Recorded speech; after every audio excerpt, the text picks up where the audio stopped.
Please please लोकांच्या sir thank you साहेब, धन्यवाद.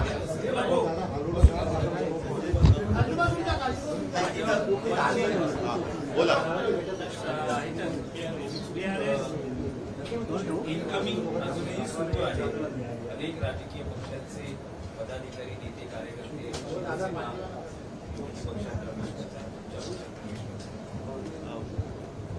एकूणच महाराष्ट्रावर आणि देशभर आत्ताच्या केंद्र सरकारबद्दल तीव्र असंतोष सामान्य जनता व्यक्त करताना दिसते.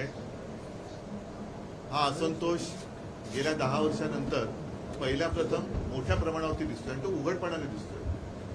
साहजिकच आहे, जनतेचा असंतोष म्हणजे जनतेच्या भावना, आणि शिवसेना नेहमी जनतेच्या भावनांसोबत राहिलेली आहे. आज आपण पाहिलं असाल की भारतीय जनता पक्षातून काही पदाधिकारी आले, काही वंचित बहुजन आघाडीतनं आलेले आहेत, BRS मधनं आलेले आहेत.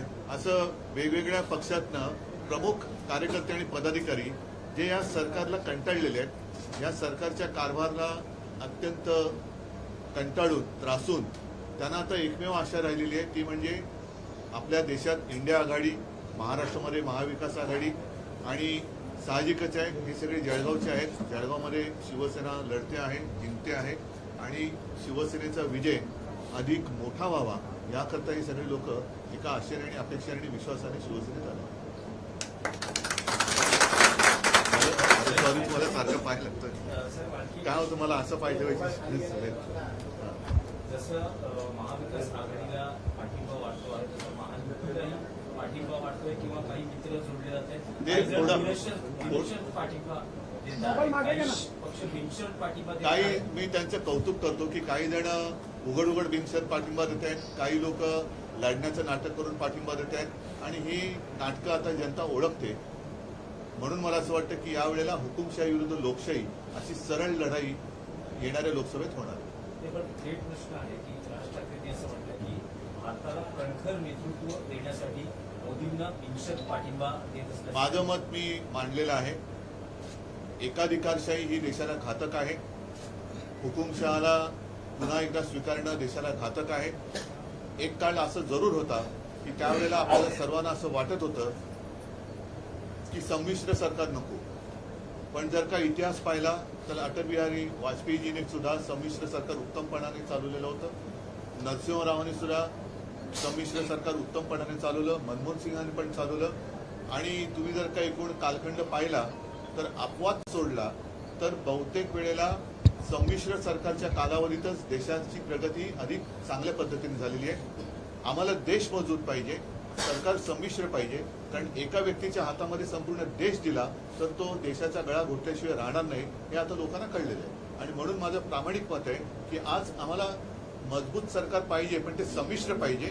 कणखर नेता पाहिजे, पण तो सर्वांना सोबत घेऊन चालणार पाहिजे. जो देईल साथ त्यांचा करू खात अशी व्यक्ती आम्हाला नकोय, असा पक्ष आम्हाला नको आहे.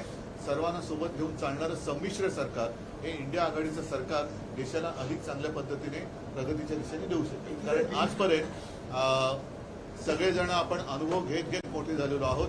संमिश्र सरकारचा अनुभव घेतला आणि 10 वर्ष एक व्यक्ती एक पक्ष, आता ते संपूर्ण देशात एकच पक्ष ठेवण्याच्या मागे लागलेत. सगळ्यांना फोडून घेत आहेत, संपून टाकण्याचा प्रयत्न करतायत, आणि ही वृत्ती ही घातक आहे. म्हणून मला तरी असं वाटतं की एका व्यक्तीच्या हातात देश देणं हे धोकादायक. बिनशर्त म्हणजे काय?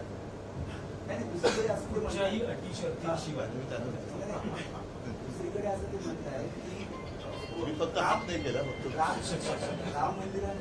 सोडा, ते जाऊ द्या. नाही ऐका, मला मी प्रत्येकाला प्रत्येकाचं मत मांडण्याचं स्वातंत्र्य अजून तरी आहे. आणि अजून तरी मी एवढ्यासाठी की परत एकदा जर का हुकुमशाही सरकार आलं तर पुढच्या निवडणुकीला हेही स्वातंत्र्य राहणार नाही. आज सर्वसामान्य जनतेच्या असंतोषाचा जो मी उल्लेख केला, त्यांना बेकारीने ग्रासलेले आहे, महागाईने ते त्रासलेले आहेत. जी वचनं मोदी सरकारने, आणि महत्वाचा मुद्दा म्हणजे मी कालच्या माझ्या सभेत म्हटलं की आम्हाला भारत सरकार पाहिजे, मोदी सरकार नको. या देशाचं सरकार हे भारत सरकार आहे. त्याच्यामुळे एका व्यक्तीचं सरकार हे कदापि आम्ही आणि देशवासी मान्य करू शकत नाही. इतर जी काही त्यांनी एक आश्वासनं दिली होती 14 पासून 19 साली पण आणि आता पण, त्यातलं कुठलंच तसं पूर्ण नाही झालेलं. जे बेरोजगारांना रोजगार देणार होते, 15 लाख रुपये आणणार होते, शेतकरी जे त्रासलेले आहेत त्यांच्या शेतमालाचा जो भाव होता तो दुप्पट देणार होते, शेतकऱ्याचं उत्पन्न दुप्पट करणार होतं, अशा अनेक गोष्टी होत्या की त्यातल्यापैकी एक सुद्धा गोष्ट ही साकार झालेली नाही. घराघरात नळातून पाणी देणार होते ते काही झालेलं नाहीये. भ्रष्टाचार मुक्त करणार होते तर सगळ्या भ्रष्टाचारांना स्वतःच्या पक्षात घेऊन इतर पक्ष त्यांनी भ्रष्टाचार मुक्त केले. हे एक काम त्यांनी केलं. राहुल गांधी भंडाऱ्यात आहेत, दुसरीकडे महायुतीच्या एकत्रित सभा होत आहे, महाविकास आघाडीच्या एकत्रित सभा होत आहे. महाविकास आघाडीचे पण आता सभा सुरू करतोय आम्ही आणि गेल्या आठवड्यात आमची पत्रकार परिषद झाली. तशी अजून महायुतीची सभा जरी सुरू असल्या तरी युतीच्या जागा वाटपाचा फॉर्म्युला काय अजून जाहीर झालेला नाहीये. त्याच्यामुळे नुसत्या युतीच्या सभा घेऊन काही उपयोग नाहीये.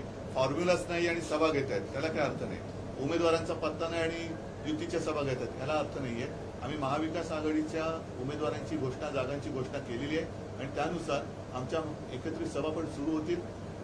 तुमच्या माहितीसाठी सांगतो की प्रत्येक ठिकाणी अगदी आज राहुलजी आहेत, आणखी कोणी आमचे तिथले नेते सुद्धा आहेत आणि काही जे नेते जाऊ शकत आहेत, जात आहेत. आम्ही सगळीकडे एकत्रितपणाने प्रचार करतो. सांगलीमध्ये सर्व आंदोलन असं चित्र आहे तुमच्या उमेदवार मला तो आता जागा वाटप झालेला आहे. आता प्रत्येकाने आपापला पक्ष आणि आपापल्या कार्यकर्त्यांना समजवण्याची आवश्यकता आहे. कारण जागा वाटप झाल्यानंतर साहजिकच आहे जर आपण मोठं चित्र पाहण्यासाठी एकत्र आलो असू तर तिथल्या कार्यकर्त्यांना त्या पक्षाच्या नेत्यांनी समजवणं गरजेचं आहे. उत्तर मुंबईतून आपल्यासाठी जागा सांगितली होती, परंतु काँग्रेसला तिथून उमेदवार मिळत नाही आहे. घोसाळकर यांना ऑफर दिली गेली काँग्रेसकडून की तुम्ही काँग्रेसच्या चिन्हावर लढा, तर तुमची काय परवानगी असेल? घोसाळकर येतात का विचारा. ते म्हणतात की नाही असं काय नाही. घोसाळकर एक जुने कट्टर कार्यकर्ते आहेत आणि त्यांच्या नुसत्या हातामध्येच नाही तर मनामध्ये, हृदयामध्ये शिवसेना आहे. त्याच्यामुळे आघाडीचा एकत्र प्रचार करणं वेगळं आणि पक्षात जाऊन उमेदवारी घेऊन लढणं हे घोसाळकरांकडनं होणं शक्य नाही. ठीक आहे. आपल्यातून शिंदे गटात जे वायकर जे उमेदवार असतील त्याकडे कसं बघताय अमोल टँकीकर विरुद्ध वायकर शिवसेना विरुद्ध शिवसेना इथे पण मी काल एका गोष्टीचा उल्लेख केला होता की शिवसेनेला नकली सेना म्हणणाऱ्यांना आता मला प्रश्न विचारायचे की एवढी लोक तुम्हाला भाड्याने का घ्यावी लागत आहे? तुमच्या इंजिनाची चाकं निकळल्यात आणि स्टेपनीवरती तुमचं इंजिन चालतंय का? तुमचे ओरिजिनल जे काय होते ती लोक गेली कुठे? आणि आज सुद्धा माझ्याकडे जे भारतीय जनता पक्षाचे लोक येत आहेत ते का तुम्हाला कंटाळले, का कंटाळले? तर त्याचा विचार त्यांच्या नेतृत्वाने त्यांच्या पक्षाच्या हितासाठी करावा अशी मी त्यांना एक विनंती करतो. कारण कोणी एकेकाळी मी त्यांचा मित्र होतो आणि त्या जुन्या नात्यातून त्यांना सांगतोय की स्वतःचा पहिला चेहरा आरशात बघा आणि तुम्हाला मेकअपची एवढी का गरज लागते त्याचा विचार करा. असं म्हणाले दोनच्या बाबतीत सोडलेली असतं. कीर्तिकरांचं असं मत आहे की संसदेवर जरूर तुम्ही वर्चस्व प्रस्थापित करा पण मित्रपक्षाचाही मान सन्मान. अनुभव बरंच काही शिकवतो. चला जय महाराष्ट्र.